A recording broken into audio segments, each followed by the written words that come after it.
In New York, they were queuing through the night for the hottest ticket in town.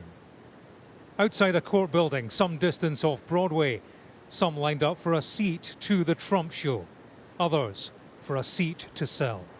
In our audience sample, it was one for the money. I've been here since Thursday. What's the going rate for 4 days in a queue? It's $50 an hour. And two for the show. To see him walking by me with no expression in his eyes, plodding from foot to foot, you'd almost feel sorry for him if you didn't know the horrible things he's done. I don't want him to be president, and I want to be part of this historic trial. He and we could see a verdict this week. Tuesday saw closing arguments from defence and prosecution, not before the protagonist had his say. This is all election hunting, election interfering. It's going after Joe Biden's political opponent because he can't do it himself. You are gangsters. On the day, Donald Trump wasn't the only headline act. Hollywood star Robert De Niro, a longtime critic, turned up to rail against the former president and ran up against his supporters. What's your view of Donald Trump? You know my view of Donald Trump. He's a monster. He should not be allowed. Listen. Let's back up, people. Give him a little room. Little breathing room. Let's give him a little room. He cannot be president of the United States again. Never, ever.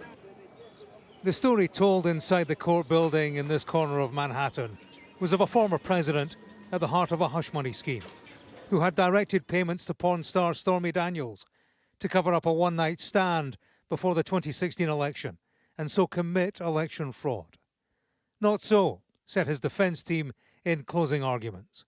Trump's lawyer Todd Blanche told the jury there was absolutely no intent to defraud, and beyond that there was no conspiracy. President Trump is innocent. He did not commit any crimes, and the district attorney has not met their burden of proof, period. He told the jury they couldn't convict Donald Trump on the word of his former fixer Michael Cohen, the middleman in the hush money scheme who put Donald Trump at the heart of the conspiracy. The defence lawyer claimed he'd told lies, pure and simple. For their part, the prosecution countered that it's difficult to conceive of a case with more corroboration. On Michael Cohen and the conspiracy he testified to, prosecutor Josh Steinglass said, the truth is, he was in the best position to know. He was in the best position to know because he was the defendant's right hand. The closing thoughts of the prosecution and defence come after 5 weeks of evidence from 22 witnesses. Soon the 12 members of the jury will be sent out to consider their verdict. What comes next for Donald Trump comes down to them.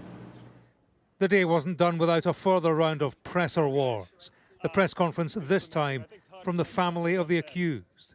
I watch a man, he's the toughest man I've ever seen, and he endures this nonsense every single day.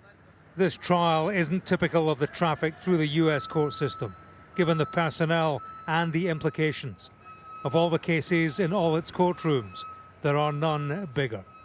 James Matthews, Sky News, in New York.